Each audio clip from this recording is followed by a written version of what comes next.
Tubashimire inshuti bakunzi ba Mugabe World, tubahaye ikaze kandi turabasuhuje muri aho. Je mureba umwuzukuru wa Rubona, nitwa Mugabe Ndumutsobe, muri studio nkaba ndi kumwe na Bwanakweli, akaba ari umwuzukuru wa Burora. Yego. Bwarebeye imungu mu kirere ku cyane. Uraho neza Mugabe? uri amahoro? Ndamahoro, ndashima Imana. Karibu kuri kamera. Naje. Wajya gukora wihishe, uyu munsi nakuvumbuye. Uyu munsi niyemeje kugaragara, dore aho nihishiye. Yego.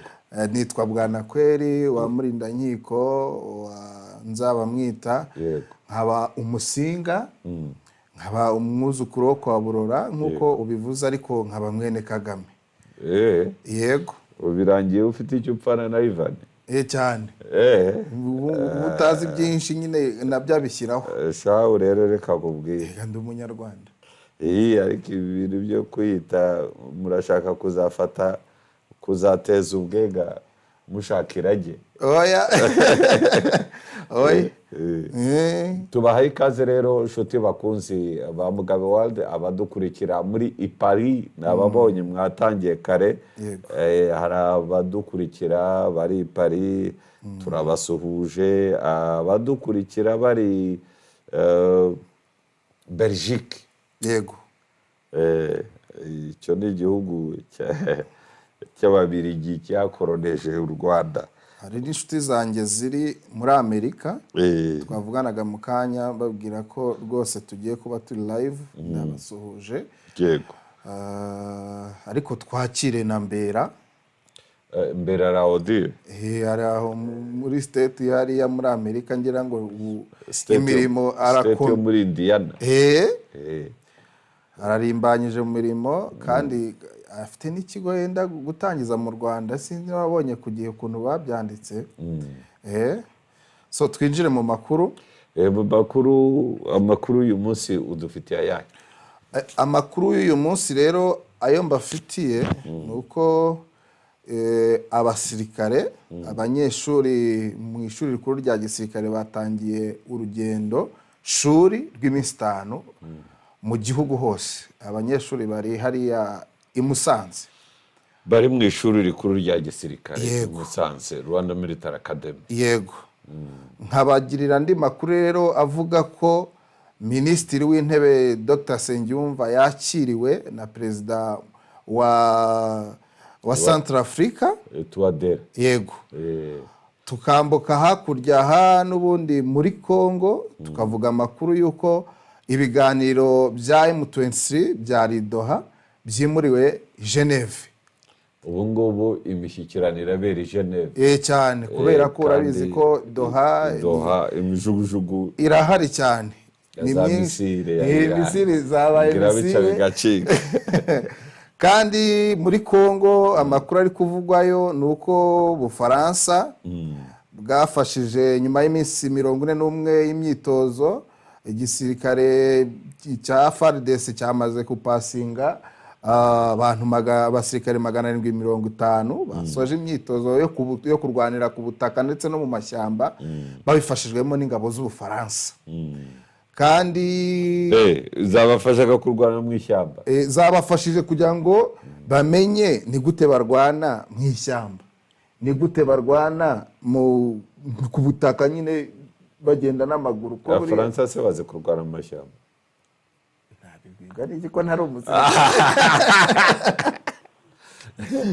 Bigeze kuza ba trading ingabo za Uganda UPDF ngo kurwanira mu misozi. Ariko se mu Bufaransa ntihaba imisozi? Yes. Okay, tuvuge kwiriye. Ngira urugamba ingabo z'Abafaransa zatsinze zirwanira mu misozi. Nta kibazo ntabwo. Nuko nyuma y'ibyo imirwano noneho yabaye umuriro watse hagati ya FARDC noneho na M23. amakuru avuga yuko bari mu mirwano aho bita Karehe. Yego. Bari mu mirwano kuri access ijya y'umurenge, kuri access ya Pwezero uganisha na ari Rugezi, na za Rugezi, za Karinga, Gakenke na Bidegu. Iyo access naho hari imirwano. So hari imirwano za Bidegu na hari kuri access ya za Bidegu, hari imirwano kuri access ya za Karehe, hari na za Karingi, hari imirwano kuri access ya za Rubero. Yego. Ijyana no muri Warikare. Aho ngaho rero aho naho harimo ikibazo. Cyane kuri access ya Rubero. Access ya Rubero hari ingabo za UPDF za Uganda. Yego. Mu cyumweru gishize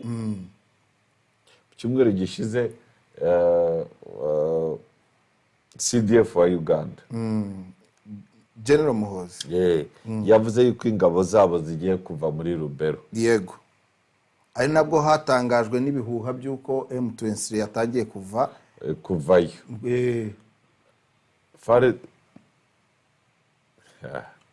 UPDF riravayo, M23 kavayo. Yego. Ikibazo kiriyo ni ikihe? Kuri umutungo. Arigana n'ikibazo cy'umutekano kiriyo. Abaturage ntago bameze neza. Ntabwo uri bwo kumva ikibazo cyane. Kuri access ya M23 yaririho za Rubero. Yego. Yego. Iyo access UPDF nayo yari ihari. Yego. Kandi bose bari mu gace kamwe. UPDF ifatanya na FARDC. Yego. Ako noneho UPDF ivuga yuko FARDC yuko UPDF igiye kuva za Rubero. Mu gihe gitangaza ko igiye kuva za Rubero. Yego. M23 nayo itangira kuvayo. Ikibazo gikora UPDF kigakora na M23 ni iki? Ikibazo wacyumvise rero nta rugero n'ubutuzi n'ibyo wibwira. Njyewe amakuru mfite nuko M23 iyo itigeze ikura ingabo mu birindiro aho zari zarafashe. Ibyo ntabwo mbijyaho impaka zikuyeyo. Yazikuye mu bintu ni itangazo ryasohotse mu bintu ni bujyaho impaka. Yego. Ibyo si ni bijyaho impaka. M23 ishobora kubivuga ukundi ariko njye siko mbyemera. Njye icyo ntekereza icyabaye kuri access ya Rubero. Yego. Shobora kuba aho UPDF yari iri. Iramutse havuye barasa M23 mu mugongo. Aho se ho FARDC se naira iriyo hariya. Oya. Urumva FARDC nubwo ikorana na UPDF. Yego. Ariko UPDF ifite deployment yayo yihariye. Hariya. Hariya za Rubero. Yego. Now iyo UPDF itangaje gurava Rubero, nukuvuga ko FARDC na Wazalendo Yego. bari butere M23 ariko bakayitera bayiturutse inyuma. Niyo mpamvu M23 idakwiye kuvayo. Ahubwo nicyo cyayikuye kugira ngo batayirasa mugongo igatajya kwarengenga deployments nshyashya. Itari iteguye nuko ahubwo mu kuvayo kwa yari isuganyaga. Jewe amakuru mfite nuko kuri ahubwo ikibazo nibaza gikomeye. Yego. Kuvayo kwa UPDF. Kwigira inyuma no kwisuganya kwa M23. N'ifungwa ry'abashenerali ba Uganda Muhozi yafunze. Yego. Itoroka rya Cyaguranye. Yego. Bivuga ko yafashijwe n'ababwe mu basirikare. Yarabihamije ejo, yarabivuze ko yafashijwe na bamwe mu bashinzwe umutekano. Reka wibyirisha iduza. Na ikibazo kikaba ngo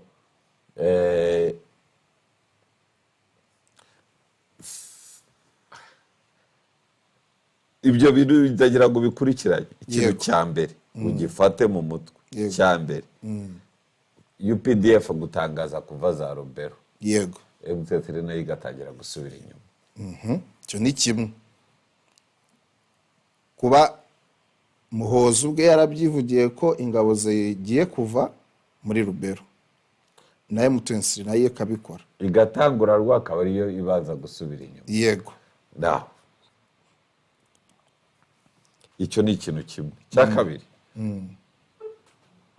kubera iki UPD okay M23 yaba itangira kwisuganya kugira ngo aho UPDF yari iri, ingabo za Kongo nizihajya zitayirasa mu mugongo, yego nabyo birashoboka. Ariko hari ikindi kibazo. Ugurikire, ndagukurikiye cyane. kubera iki UPDF yatangaje kuva muri Rubero?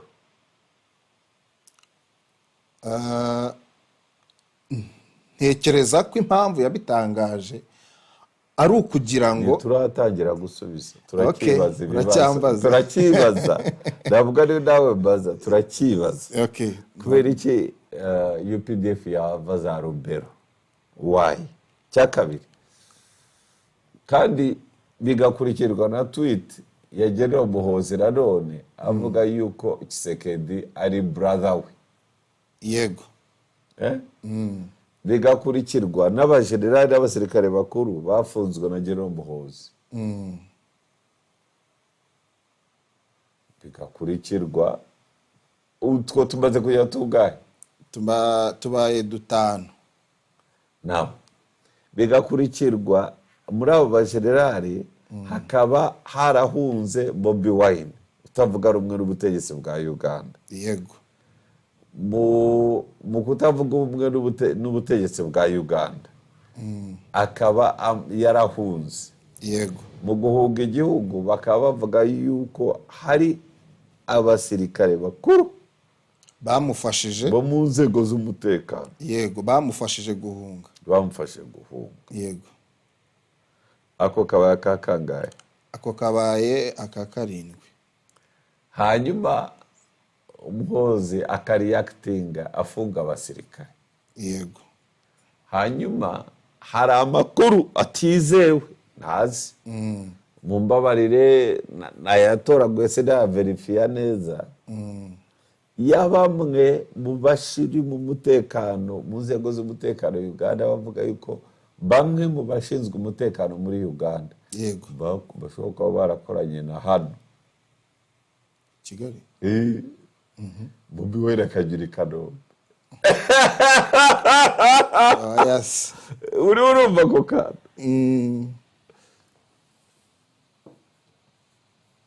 Ariko se hari ikibuga cy'indege twigeze tubona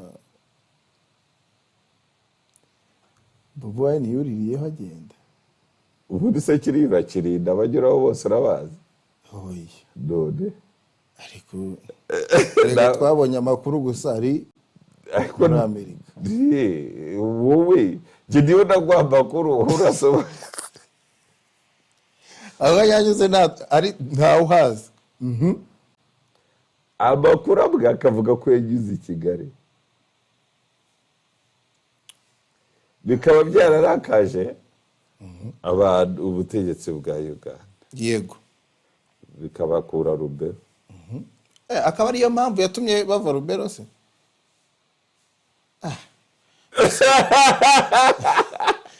Tagira turahuzahuza. Hanyuma se Rubero hari u Rwanda rufite umupaka se? Oyi.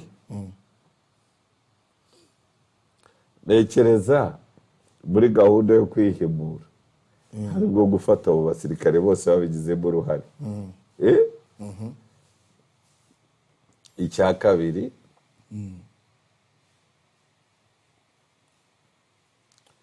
hakabaho abantu kutumvikana. Buriya iriya ntambara ya M23 ntabwo nekereza ko ari M23 yonyine yifitemo inyungu. Yego.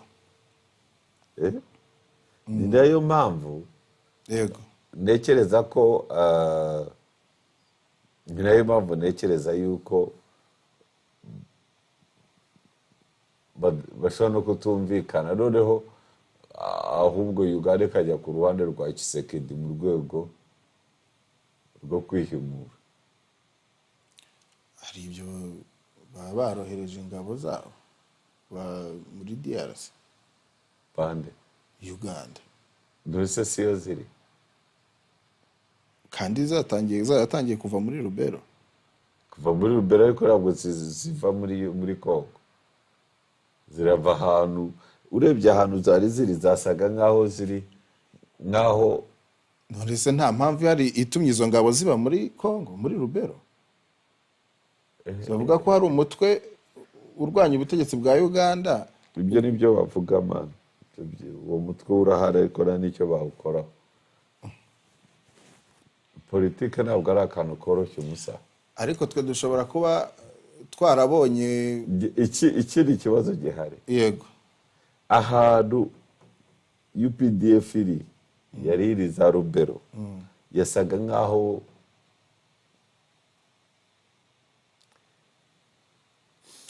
ikingiye ikibaba M23 donc ari nk'ingabo iri, mbese bari bahizeye yuko Wazalendo na FARDC batahanyura ngo batere M23. Yego. none ahantu UPDF irahavuye none kandi iyo urebye aho M23 yari iri, UPDF yasaga nk'aho iri mu mugongo. Yego. uranyikirije utumva. Ndi kibazo gikomeye cyane. Ese buriya si kwaba ari ugutanga inzira? None se reka ngo urundi rugero rworoshye. Kubera iki barega M23 bagahana ingabo z'u Rwanda?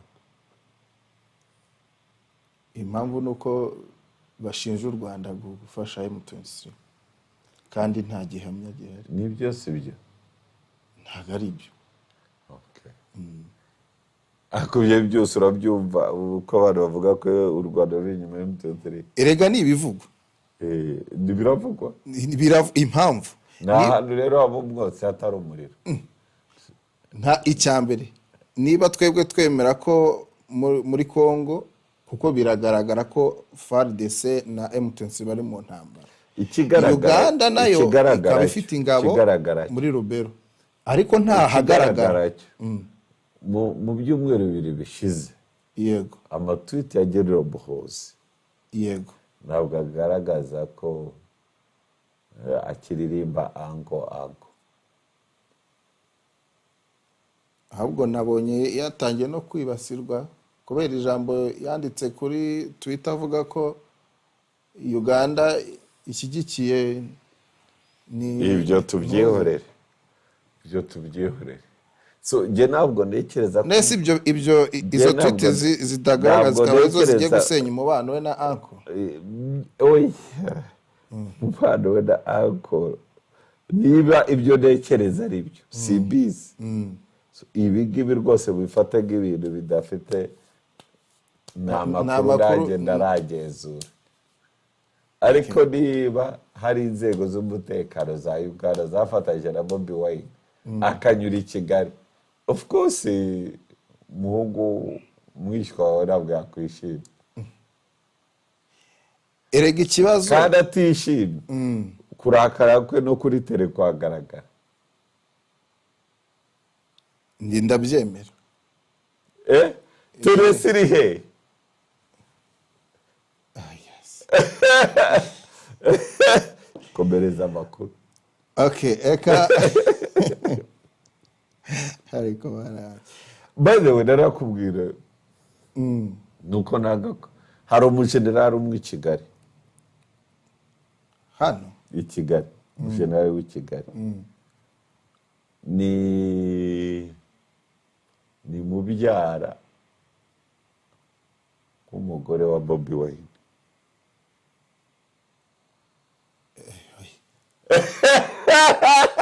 bibaye ari gumbere y'umuceri.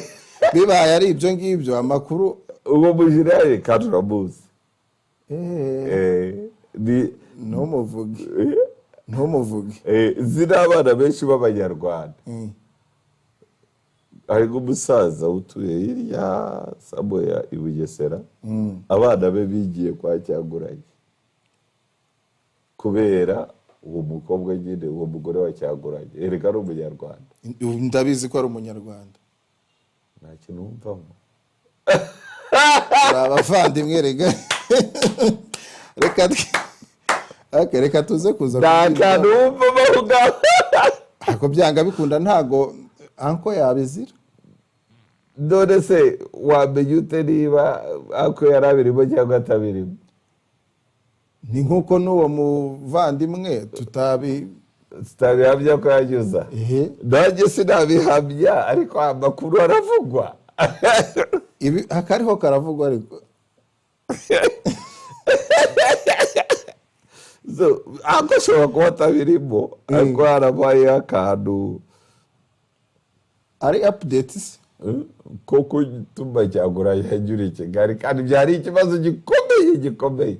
Ntabwo mvuga ko byabaye, ariko biramutse ibyo bivugwa ari byo cyaba ari ikibazo gikomeye.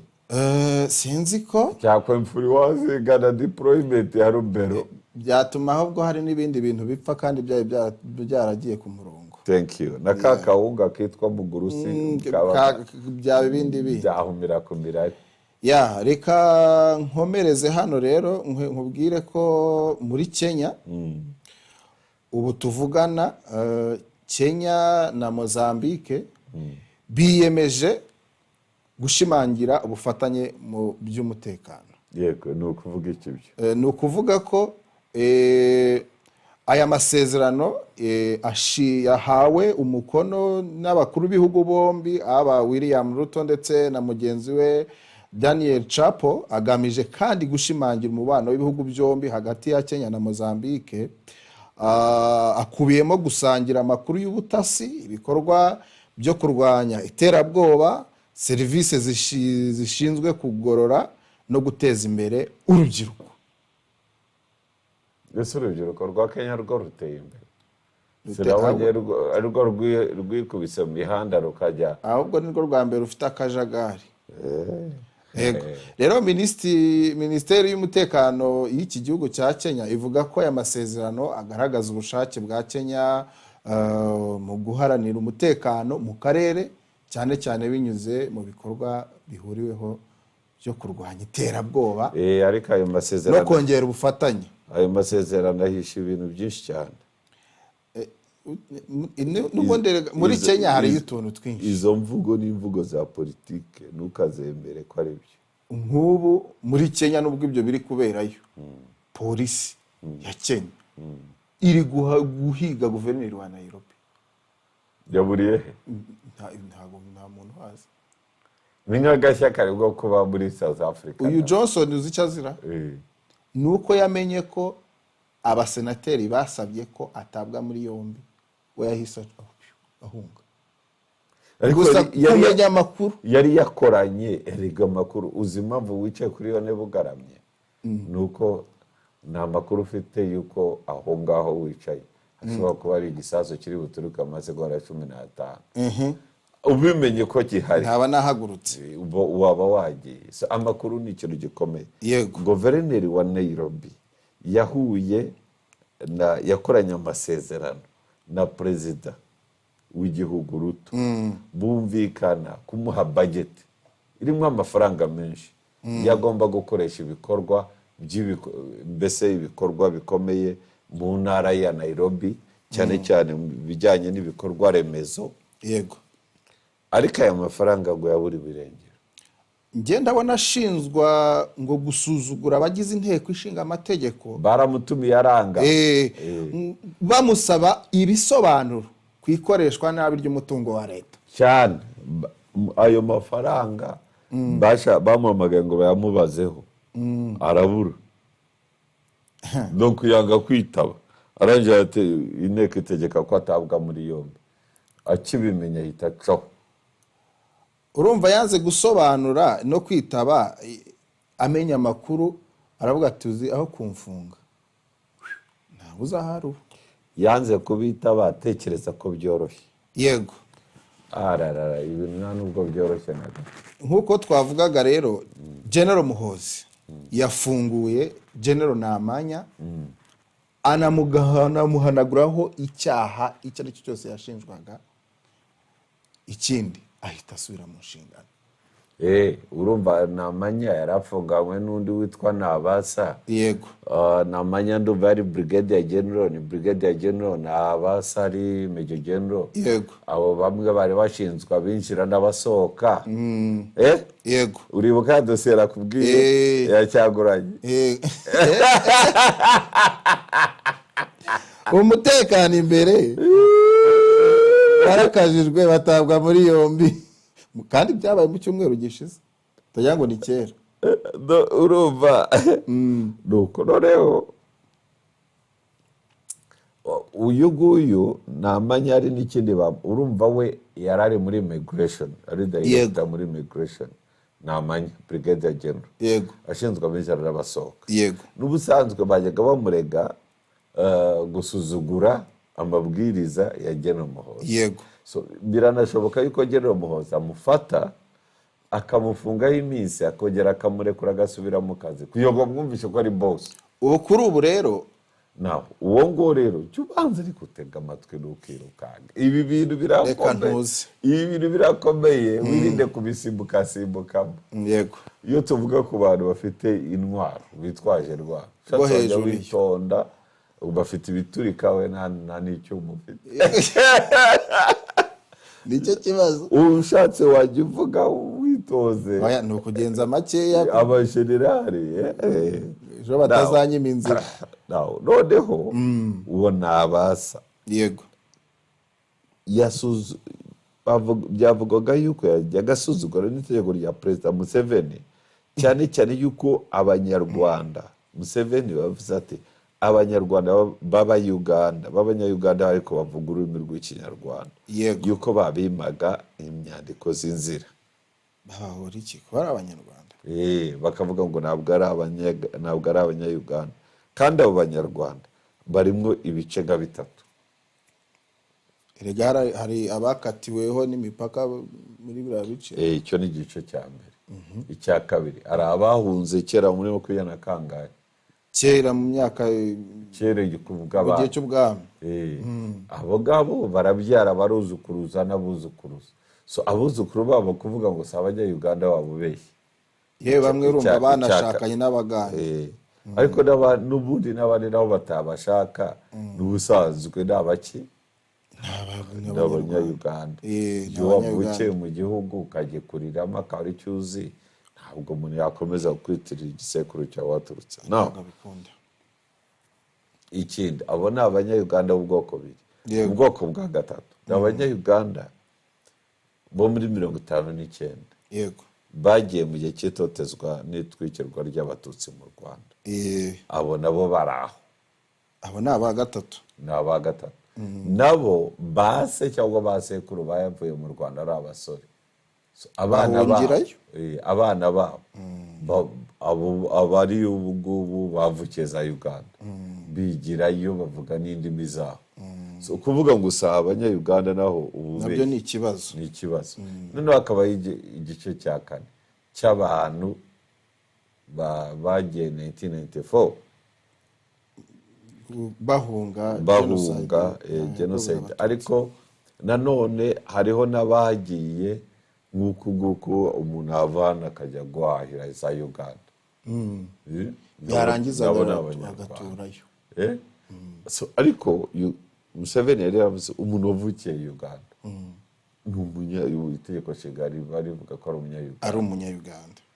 Ati abo bahabwa ibyangombwa Namanya nabibaye.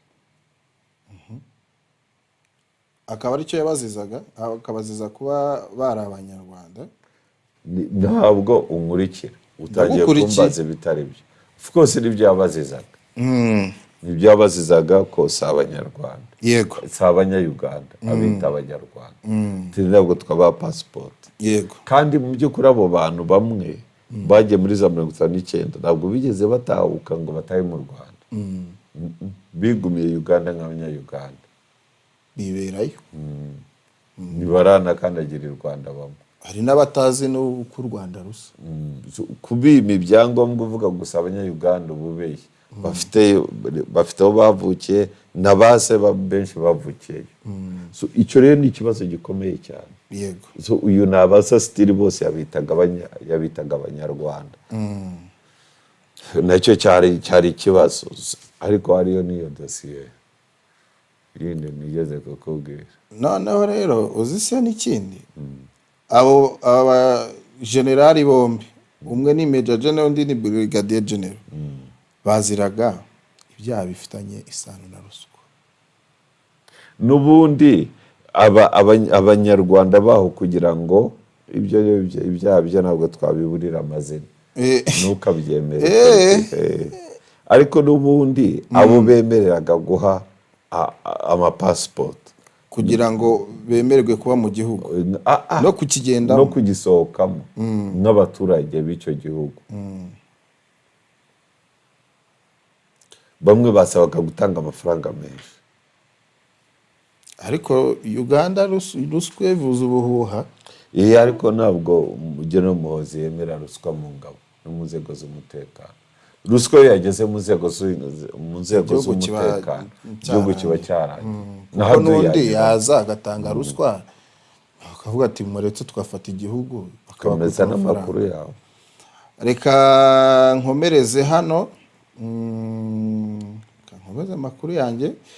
Nuko muri Nigeria, nyuma y'ubwicanyi bwabaye ku cyumweru, guverinoma ya leta ya Plateau yo muri Nigeria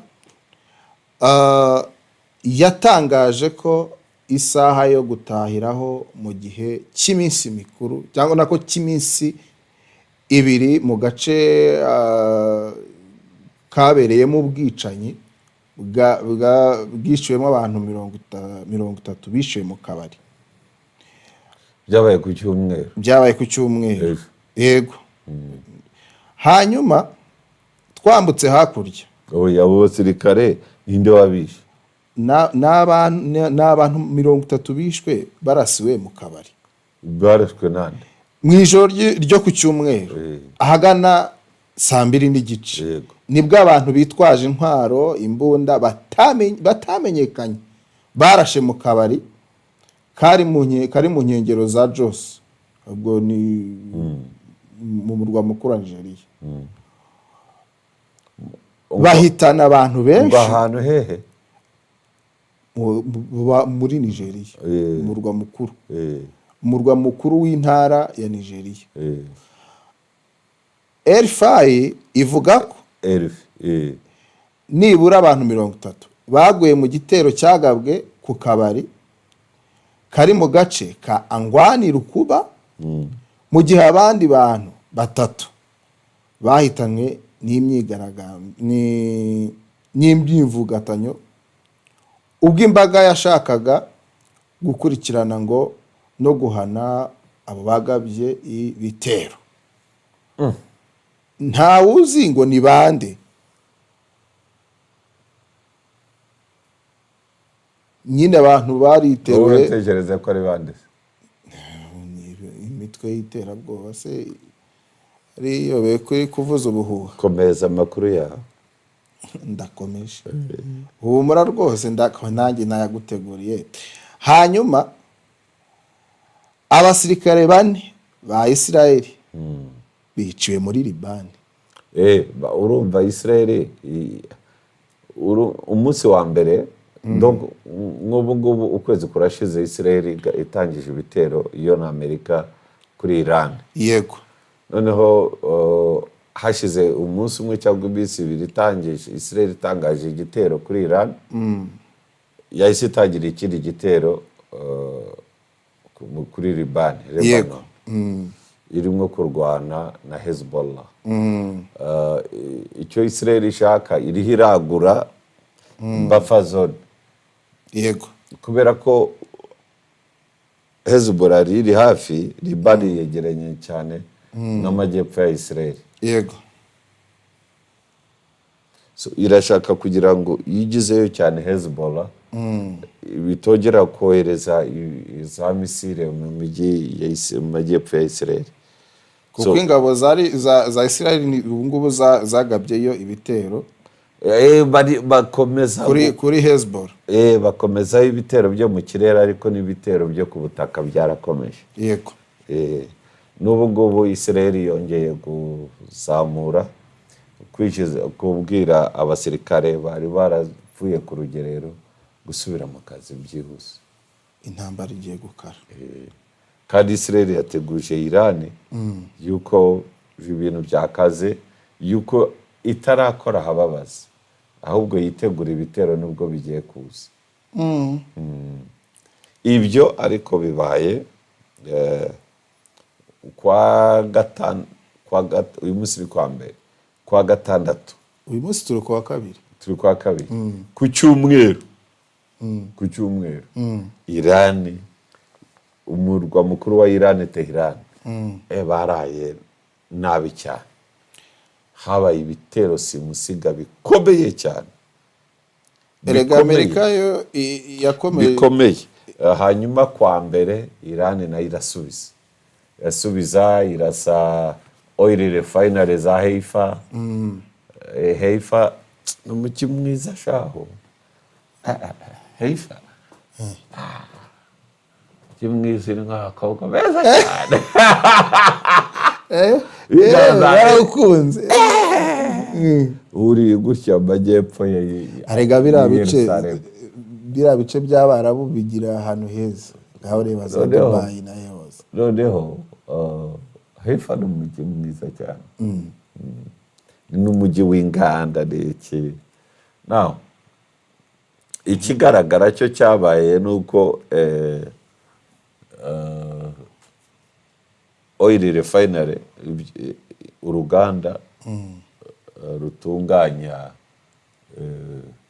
petroli, urwo muri Haifa Iran yarurasheho, ndetse n'ahandi mu bihugu by'Abarabu Iran yaraharashe. Hari n'indege bivuga ko zamanuwe z'Abanyamerika. Yego. Ariko bariho Trump yari yaratangaza ko hari imishyikirano ndetse na Minisitiri w'Ububanyi n'Amahanga wo muri Pakistan. Pakistan ni iri hagati yo guhuza Amerika, Israel na Iran.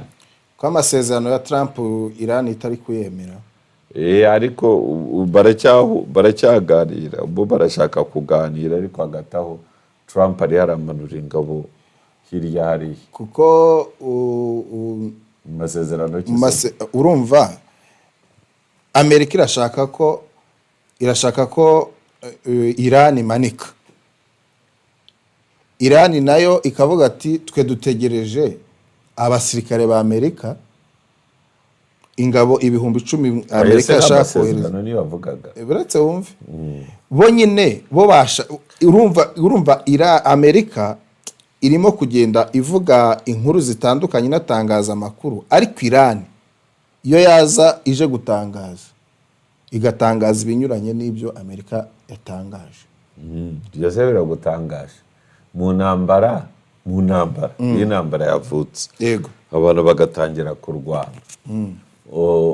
Victime wa mbere ntabwo ari abantu bapfa, ni ukuri. Buri muntu wese ababeshye. Ariko icyo nzi cyo hari gahunda y'imishyikirano irimo kuba mu mujyi wa Islamabad muri Pakistan, nigerageza kubahuza, ariko ntibirakunda. Gusa Amerika iramanura y'ingabo nyinshi zirwanira ku nkombe y'amazi, zirwanira aba Marines, Rangers. Ubuse ibyo biraza gushoboka, kandi hari andi makuru Israel yasohoye kandi avuga iki? arakubita Pakistan hababaza. Avuga iki? Ubu ngubu tuvugana hasohotse kuwa mbere ejo inteko ishinga amategeko ya Israel yemeje itegeko rishyirwaho cyangwa se rishyiraho igihano cyo kwica umuntu uwo ari wese umanitswe w'umunya Pakistan wo muri West Bank umunyapalestine ni umunyapalestine. Nibyo, Palestine na Pakistan nabyitiranyije. Yego, bazajya bahamwa n'icyaha cyo kwica abaturage ba Isiraheli bahite babanyonga. Abadepite 62 ku 120 bashyigikiye umushinga, barimo Minisitiri w'Intebe Benjamin Netanyahu, aho ihuriro rye riri ku butegetsi rishyigikiye ko ku nkunga y'andi mashyaka agiye ahabwa nyine ishyaka rya Netanyahu, asanga ko iryo tegeko ari intsinzi ikomeye nk'uko tubikesha DW. Ariko ikintu utari bwo kumva, Netanyahu atoroka mu ishyaka ryitwa Likud. Likud ikaba ihanganye n'ishyaka ry'undi mutipe witwa Ben Gaz. Ben Gaz akaba nawe bahanganye n'irindi shyaka ryitwa Kadima ryatangijwe na uwahoze ari minisitiri w'intebe Ariel Sharon. Yego, wa undi waje gupfa yishwe n'ikibyimba cyo mu mutwe, akamara imyaka nk'itanu cyangwa 6 muri koma.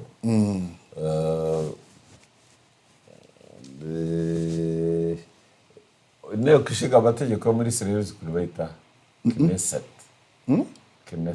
Knesset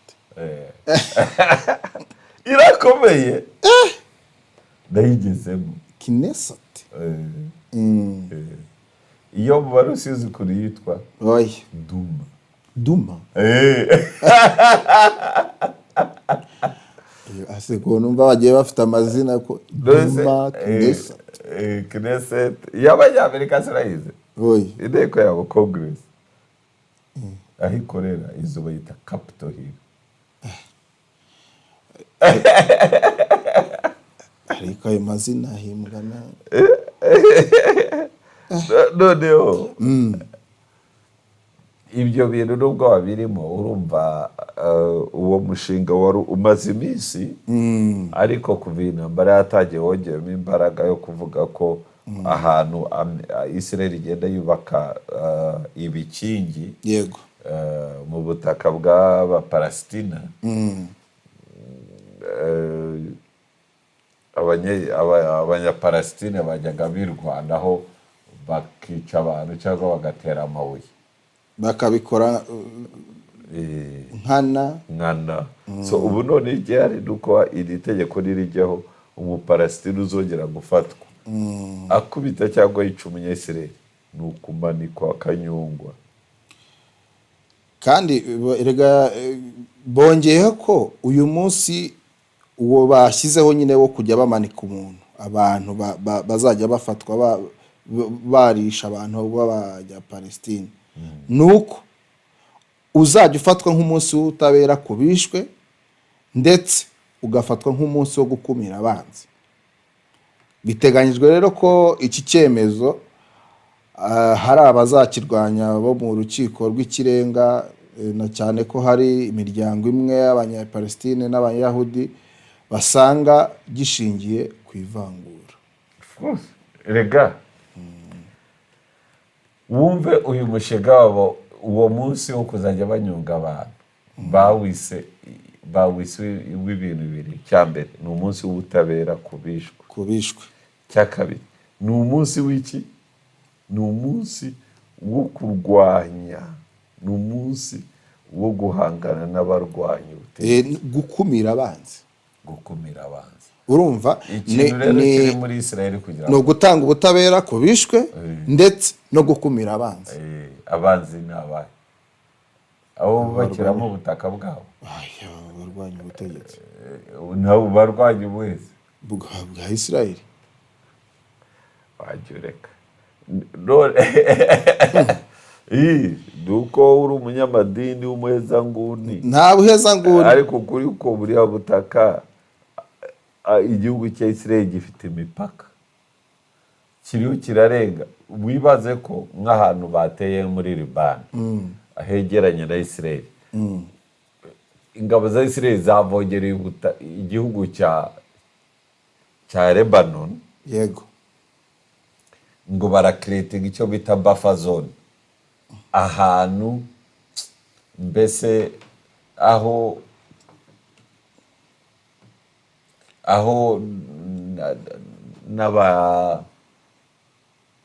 n'abantu bo muri Lebanon badashobora gukandagira mu gihugu cyabo, s'il-vous-plaît, ari igihugu cyabo agakereyo ahantu badashobora gukandagira. uko ni ukuvogera ariko ubusugire bw'igihugu. nawe ngaho ibyo bidahagije, Israel yategetse yuko ahubwo batangira kubaka imidugudu y'abanyesirayeli bagomba gutura. iyi ntambara rega ntabwo izarangira vuba. Ntabwo wumva ikintu ndi kucyumva. urumva icya mbere kuvogera igihugu mu busugire bwacyo, noneho ukahayobora, ukajya no ukahagira iwawe, ukahatura, ukabwira n'abaturage, ukanahabubakira ngo bahature. aka ni agasuzuguro. uyu ni ugufata igihugu birenze. ni cya gihe cy'ubwami. Dogo Israel ikoresha system imeze nk'iyo mu gihe cy'ubwami cya kera, bya bindi bya Rwabugira ibyo bajyaga kurwanya, bahafata ahantu. ese urabona iyi system atari iri gukora ku isi hose, ikora kuri Israel gusa. hanyuma se Ukraine n'Uburusiya bari mu biki? Uburusiya ho bwafashe, barashaka ko haba haba. none se Israel yo suko. none se biriho birakora ku bantu babiri, kwa Putin hamwe na Nuzi. hanyuma umusore wo mu ba Benjamin. hanyuma Amerika na Maduro. Maduro barajya bafata, Maduro barajyana umuntu. bashaka iki? Ibyo bashaka si uko haba habo se. Kareka hari ingabo y'Umunyamerika igeze ikaragira hari ikahaguma. ntiyahagumye, ariko se none icyo bari gusaba Maduro se ni iki? Baramushyira mu rukiko, barashaka ko afungwa burundu. hari n'undi mu perezida nabo barimo gukora iperereza wa Nicaragua. nayo nibasanga ngo ari mu bacuruzi b'ibiyobyabwenge barajya kumuhizanira. none se erega ibi bintu biri gukora ahantu udafite agatuza, ubu ntacyo uvuze kuri iyi si, ugomba kuba ufite agatuza.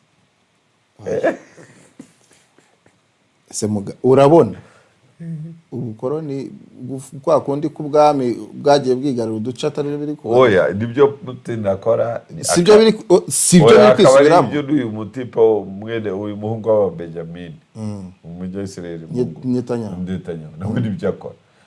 by the way ndi mu bantu batemereye ko Netanyahu yitwa Netanyahu. akaba yitwa nde? Ririya ni izina ari gukora kuyita Rubyogo. ariko se mu cyara Mike mu gihe burayi Netanyahu ntirishoboka. Netanyahu ni izina wumva Netanyahu wakumva ari nk'umwirabura. Izo ni alfabeti z'abirabura. icyumvikana ni uko mu miryango 12 ya Israel harimo n'aba Benjamin. Yego, irya Benjamin ndaryemera, ariko Netanyahu ashobora kuba yari intasi ikihindura izina rikamugumaho, ariko amazina ye nyakuri ntabwo urekereze kari Netanyahu. uriya mugabo arakaze. uzi uriya mugabo igihe amaze ku butegetsi kinini, ariko se ntibagira perezida. yarezwe ibyaha by'intuza. perezida wabo ni nka perezida wa Israel n'abaperezida b'icyubahiro. none se mu gihe nta mwanzuro bafata, niyo mpamvu nyine hari gukoreshwa ubwami, systeme y'ubwami.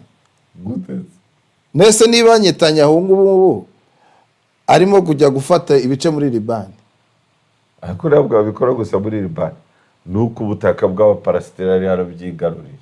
ahantu atajya ni za Yeriko kuko iri muri iri muri Jordan. ubwami bwa Jordan bubanye neza na Israel. none ko bibanye neza se uribwira ko butari kuyoborwa na Israel? oya, umwami wawo ni n'umwami w'umunyamahoro, barakora. hanyuma ikibazo cye nahari gikomeye. Nesoye ko kera habagaho aba emperor. oya, nawe ikibazo gihari kinakomeye muri iyi ntambara ya Iran. Iran ntabwo ari ikirwana gusa na Israel na Amerika, hinjiyemo abandi bantu bo muri Yemen bitwa abahudi, abo bakaba bagiye gutera barohereza misile kuri Iran, kuri Israel. kuri Israel. Aha, ubwo Israel ibonye uyunganira nako Iran ibonye umwunganizi bagiye gufatanya. N'ubundi na Hezbollah yafatanyaga na Iran, ni batatu ubwo. Hezbollah ya Liban ni ariyo Netanyahu arimo kurwanya nawe ubutaka noneho yubakana n'amazu ashaka gutuza y'abaturage. Bivuze ko intambara rero yagutse ni nk'iyi ya M23 bararwana kuri access nyinshi. Netanyahu bararwana kuri access ya Iran ayimena y'inyanja y'amabombe, ariko still mu gusubiza hagasubiza Iran hagasubiza Hezbollah muri Liban, akaza n'abahudi muri Yemen. Kabaye ari Hezbollah, ari abahudi, ari Hamas yo muri Gaza, bose baterwa inkunga na Iran. Kandi yose ni imitwe yitwaje intwaro yiyometse kuri Iran nyuma y'uko Amerika iri byari bisanzwe bikorana. Iran niyo yashize abahudi bafata leta ya Yemen, ubu basigaranye igice gitoya. Kuko havutse undi mutwe nawe ushyigikiwe na Israel ugashyigikirwa na Arabie Saoudite na Saudi Arabia, nawe uri aho ngaho. Ariko hari undi mutwe nawe uturuka kuri Al-Qaeda nawe uri mu majyepfo ya Yemen. Hariho imitwe myinshi cyane aba mujahidin, akaba Yemen nakavuyo karenze. Perezida wa Yemen uwo bavuga wemewe ategekera mu ntara nk'uko yaba ari Butare, umurwa mukuru. Ntabe umurwa mukuru. Umurwa mukuru Sana ufitwe n'abahudi, ariko akorana nabo. Wapi baramurwanya. Ariko rero aho hantu harimo ingingo nini ikomeye. Kuba uri perezida ntube no mu murwa mukuru. Aho tuvuze Yemen, reka tujye muri Lebanon. Yego. Lebanon ni igihugu gikomeye, gifite ubutunzi, ariko bafite igisirikare cyabo. Ariko hakabaye n'undi mutwe witwa Hezbollah ugizwe n'impunzi zimwe z'Abapalestine n'abandi Libani b'abahezangundi bashingiye bagenda ku mahame ya Kisilamu, bahora bahanganye na Israel. Kandi Hezbollah irarusha imbaraga leta. Bivuze ko Hezbollah ishobora kuza ikazavamo igihugu, ikazayobora igihugu n'ibirusha leta imbaraga. Yarabishatse rimwe biranga. Mu gihe sifashwa na Iran uribwira ko bitazakunda. Ibyo ntabwo wabimenya uko bizagenda. Nuko uvuga iki? Ari Yemen ifite umutwe ukomeye witwa abahudi. Yego. Abahudi, hakabaho na Liban ifite umutwe ukomeye witwa Hezbollah. Hanyuma Abapalestina bakontorora West Bank, ubutaka bwabo buri West Bank. Yego. Harimo uburasirazuba bw'i Yerusalemu, ariho bashaka ku murwa wabo bawushyira, bakontorora West Bank. Byose bizashoboka. Bagakontorora na Gaza. Mu gukontorora Gaza,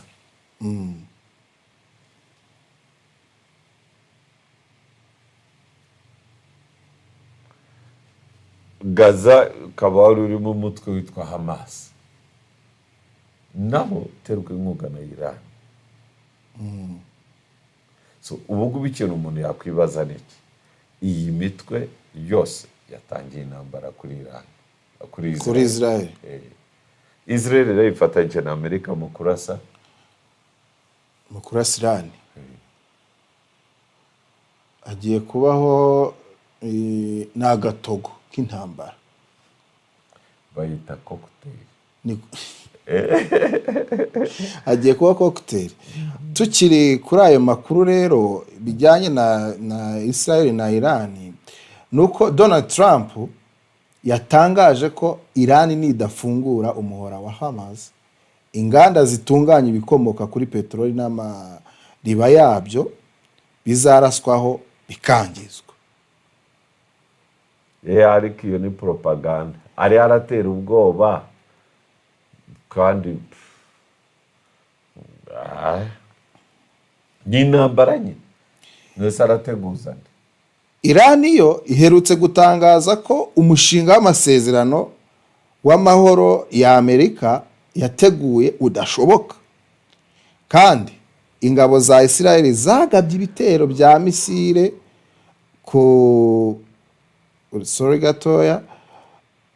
ingabo za Amerika zagabye ibitero bya misile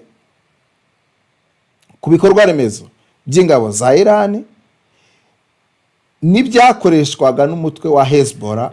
Ikibazo Amerika utiriwe ujya muri byo, uretse nkubwire n'ikindi, Turkiya yavuze ko ibisasu biremereye byarasiwe muri Iran byarashwe kuri Iran byanyuzwe mu kirere cyayo cya Turkiya. None se barasa gute Iran? Ariko reka nkubwire, none se Iran uragira ngo irasa Israel ibisasu bitanyuze mu bihugu hejuru y'ibihugu mu kirere cy'abandi?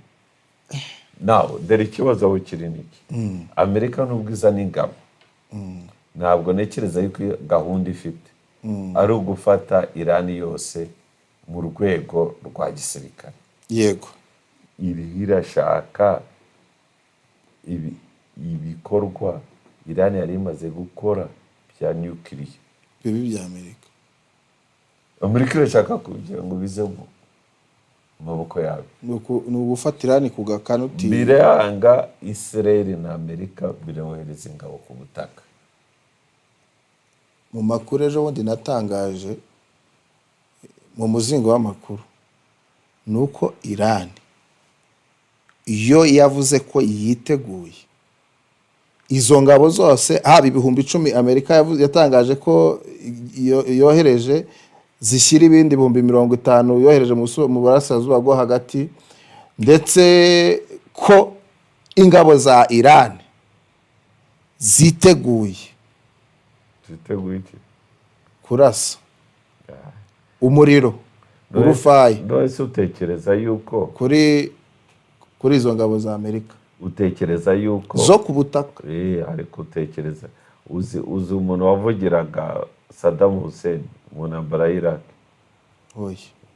barenze bamuturikiriza misile muri studio akivuga yuko barica abanyamerika b'abamari. Mu ntambara havugwamo utuntu twinshi, intambara y'amagambo.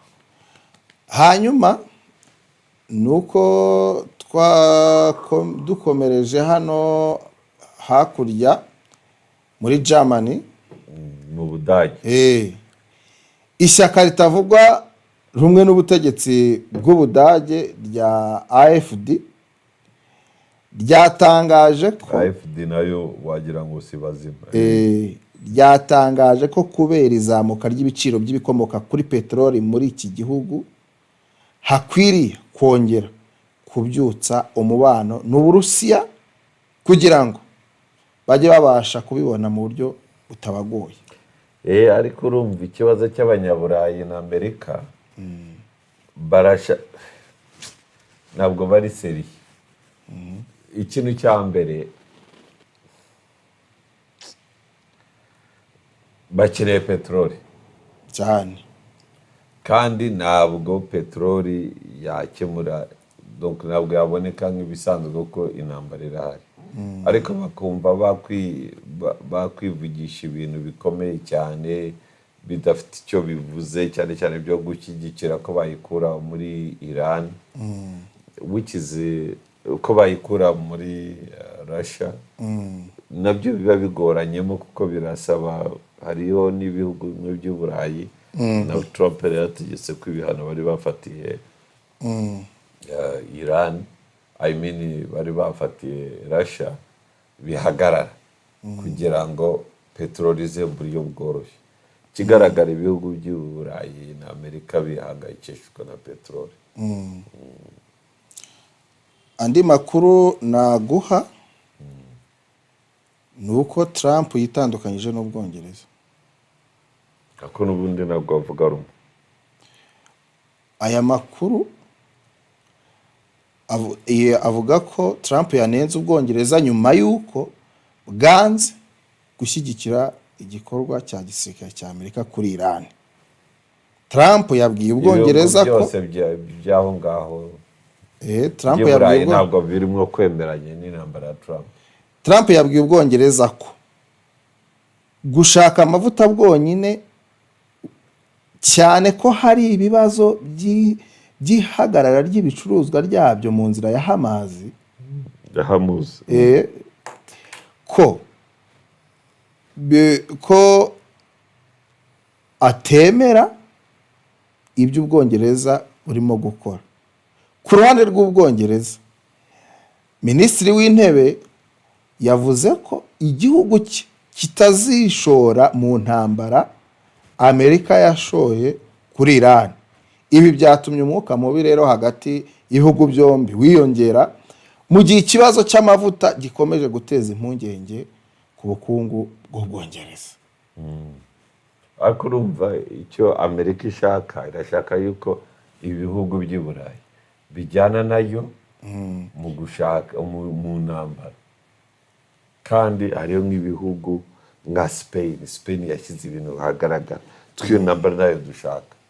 Ibihugu byose Abongereza niyo bamaze igihe bakurana na Trump, ariko nta ntambara bashaka. Hanyuma kandi biragaragara ko Trump atabyumva neza ko ari burwane wenyine. Urumva nta bashyigikiye, nta bantu afite bamushyigikiye, kubera ko arimo guhura navuga ko umuriro yakije ari kuwota wenyine. Ese haba hari komenti ku bantu baba bashobora kuba batwandikiye batubwira baradukurikira bari hehe, baherereye hehe, hari inyunganizi, hari igitekerezo, niba hari komenti zihari wazinyuramo tukazisomaho, niba zidahari kandi twakomeza twiganirira amakuru yacu tukayakomeza tuyaganisha ku musozo. Izihari hano ni nkeya. Uwitwa Riri yavuze ngo welcome on camera, umwuzukuru wa Burora, murakoze cyane naje. Uwitwa Preni yagize ati musesengura neza pe, nta kavuyo, simple but smart. Uwitwa Sengiyumva Samuel yagize ati mutubwire kubiri kuba i Burundi.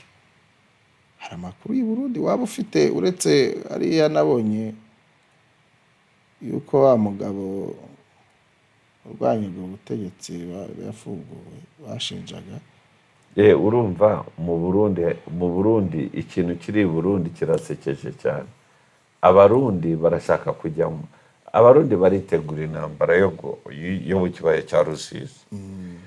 Ariko nubwo iyo ntambara bayirimo mu kibaya cya Rusizi, ikibaya cya Rusizi barasa nkaho bikanga ibitero. So bari alert. Ariko n'ikindi harimo ikibazo ubutegetsi bw'abari abagabo nabwo buri seriye reka. Ubutegetsi bw'abari abagabo nabwo buri seriye. Bya seriye. Serious nabwo ari abagabo ari serious. Kuko unarebye n'uburyo ibintu birimo kuba ubu, kuko niba perezida w'igihugu yarohereje none n'ingabo i Burundi zikaba ziriyo, nako muri Kongo zikaba ziriyo, mu Burundi hakaba akenshi noneho turimo kumva amakuru yuko barimo gushinga intwaro ziteguye kurasa M23 muri aka gace. Abarundi nta amakuru menshi nuko n'ikibazo gikomeye nuko Bunyoni yafunguwe. Ndumva yageze iwe yarafunguwe. Yego, icya kabiri ni uko stile haracyari ibibazo by'ubutegetsi bwabo, nta bintu bidenze biri mu Burundi, ariko bamwe abarundi baramagana nuza perezida wabo Ndayishimiye mu butegetsi. Urumva Ndayishimiye yamaze gutorerwa kubera bire bya rotation, gutorerwa kuba chairperson wa AU. CNDD-FDD ikoresha iminsi mikuru ivuga ngo ahubwo ngo Neva yahawe kuyobora gutegeka Afurika. Yabaye umwami arangije yamamaza umukandida arangwa African Union iramwanga. None abarundi bari baravuga ngo azabakururaga, ngo azabakwegera, ngo akarambaraye. Ariko buriya azabikora. Abarundi buriya bavugisha ukuri kweruye cyane. Muri b'abanyamurenge babandi bagiye bamwe bagiye, hari ifoto nabonye bagiye gukeza Neva. Hari ifoto nabonye b'abarundi bari abagiyeyo bagiye gukeza Neva. Umwe yimariye i Burundi, haza abantu batashye ubukwe bagana n'umufungo w'imyumbati.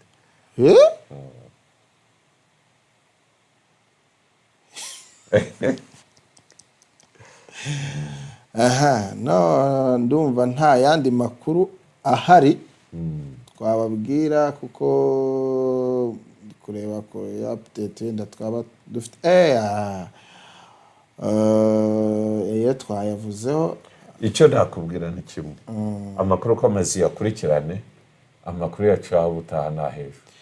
Gusa tutarajya kure, nuko kugira ngo ni inkuru tuyisorezeho, perezida w'igihugu cyacu Paul Kagame yakiriye mu biro bye minisitiri w'ububanyi n'amahanga n'ubufatanye bwa Afurika y'Iburasirazuba wa Tanzania Mohamud Thabit Kombo.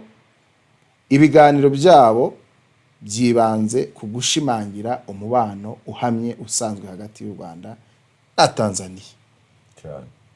Ibyo kereza yuko u Rwanda rusitirira cyane muri ya gahunda yo kwamamaza mushiki wabo. Ni nawe wabonye Prime Minister yagiye muri Central Africa. Yego. Ariko yaravuye mu gihugu bita Maraba. Maraba n'umurwa mukuru wa Guinea Equatorial. Ni ibintu. Naho Haiti ho, umuryango uharanira uburenganzira bwa muntu wo muri Haiti witwa Defenseur Plus watangaje ko igitero cy'umutwe witwaje intwaro mu burengerazuba bw'iki gihugu cyahitanye abarenga 70 barakomereka. Ndumva twasorezaho amakuru nayo. Izindi update ndaza kuzibaha mu muzingo w'amakuru twabikusanyije neza. Ariko reka dushimire abantu bose badukurikiye, abadukurikiye muri akabyara, baduhaye na comment turazishima. Abantu barenga 1217. Dushimire na David uri muri Israel. David uri muri Israel imeze bite? Tubwira uri hehe? Yagize ati muzashyireho namba nzabahamagare. Bwereze namba yanjye, ndashaka yuko ejo tuzavuga. Reka nyishyire nyipiningeho nonaha kugira ngo wenda byorohe kanyure hano, kuko ndayishaka, ndagira ngo nzavugane nawe, ndashaka kumenya. Guteranya 250 78. Yego, 82.